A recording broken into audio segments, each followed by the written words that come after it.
And we're live. I'm not an Mhm. HR Giger expert or anything. I'm certainly aware of the work that he did for Alien, designing the creature, the sort of biomechanical fetish that he seems to have as a designer. But and I would describe it as a fetish because a lot of his I don't know what he is. I would describe it as artwork. I would describe him as an artist, but I don't know what he did before his work started getting used as inspiration and designs for film. What's his background? He's an artist. He's a very unique artist. I mean, he delves into a lot of different things. He'll paint, he'll airbrush, he'll sculpt. As far as his background, I don't know too much of it beyond basically where he started with I mean, he's done stuff before the biomechanical thing, but I think that was really kind of his landmark.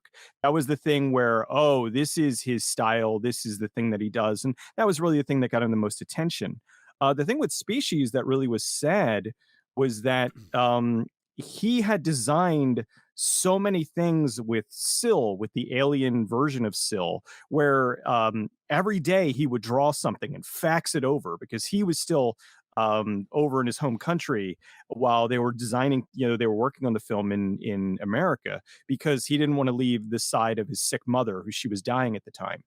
So he was faxing them all these drawings and all this artwork and so many things like you can see in the video where he had written on there, do not copy Alien, do not copy Ridley Scott's Alien, do not make this like Alien.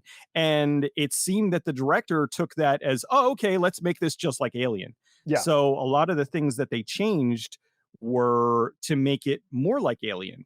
I And didn't it was like kind of a that. shame.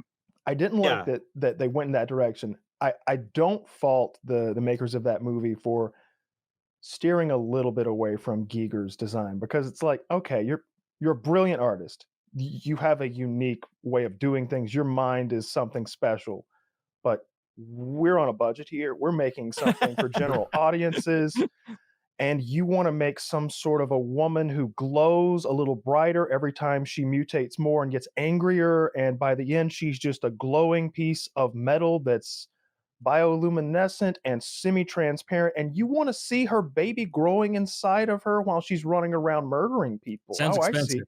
And what will the vagina look like, sir? I understand you have many sketches of the No, we're vagina. saving money Like there as any.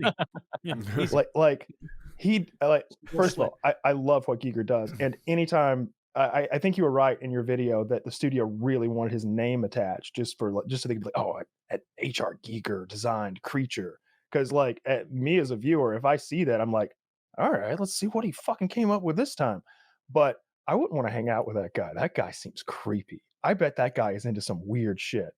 Oh, Like he Oh, looks weird. absolutely. he seemed like his artwork is all this like really like it's like women and it's almost all female and it's almost all semi-sexualized, but it's also like this they're like half women, half machine, half demon, and they're in like all sorts of weird positions and like it's really weird to look at. And it's beautiful. He's incredibly talented. But yeah, I don't fault him for not going Oh, right along with everything he came up with, but I didn't like that. Like I mean, the poster for that movie, for example, like you pointed out, it's like, come on, this is just a complete ripoff. There's even like green glowing light on it. Come on. yeah, they changed a lot of this stuff. I mean, I don't entirely blame them. Like you said, there's a lot of ideas that he was throwing out there, and they were pretty crazy. So I don't fault them for trying to steer the ship away from that. But he had a lot of really cool ideas and things that would have definitely helped to set it apart. Like I love the movie too. I wouldn't have done a 40-minute video about it if I didn't love it. But I think that it would have kind of transcended just, oh, naked woman runs around killing people, and it might have been something a little bit special. Maybe not on the level of the original Alien, but Mhm. I think it would have been something a little bit more special, and it would have been a little bit more memorable if they would have listened to him and taken some of his ideas, because he did have some cool things where he was showing them they were like, "Oh, we can't do that." And then he would do it and show and had them over to his house and be like, "No, here's how we're gonna do it, and you can do it practically. You know, you don't need to do the CG to do this." And they were Yeah, like, "Oh," but then they still didn't do it. So, yeah, I don't entirely fault them. I mean, that's the whole thing with production and with going back and forth with producers. Sometimes it's a good thing, sometimes it's a bad thing. For example, George Lucas wanted Han Solo to be a giant talking fish.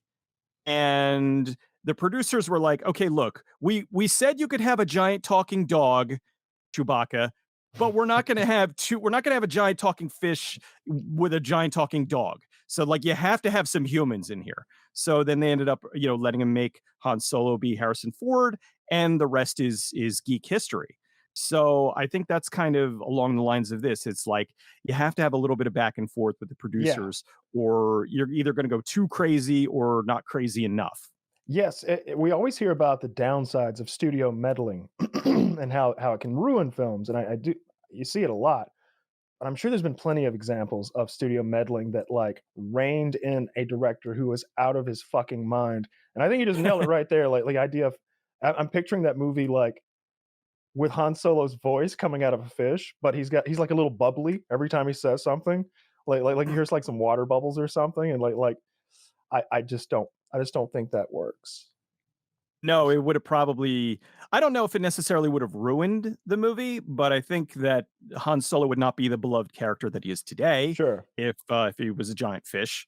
So, yeah, there are a lot of stories where, I've talked to a lot of people in the industry, and I've been lucky enough to hear a lot of stories. I've also been lucky enough to hear stories that they're like, "Okay, I'm gonna tell you this. You can't put it in the video, but I'm gonna tell you this, because a lot of people are still working in the industry, and they're like, if you say this, they're gonna know that it was me that told you, and it's gonna hurt future jobs." And that's kind of a bummer. But it's cool that I have all this like insider information where this director was an asshole, or this husband and wife couple were filming and they were just arguing and they basically got divorced while they were making the movie, like that kind of thing. It's always funny to hear. And I do appreciate hearing that. And I like when I can just have a director or somebody who is out of the industry. Like I talked with a guy who he's been out of the industry for about 15 years, and he's just like, "Oh yeah, I'm going to tell you all this dirt and I'm just going to crap all over everybody." And it's great because you're getting that unfiltered, um like not distanced Hollywood answer. You're getting like the real story as opposed to the story that you might have heard.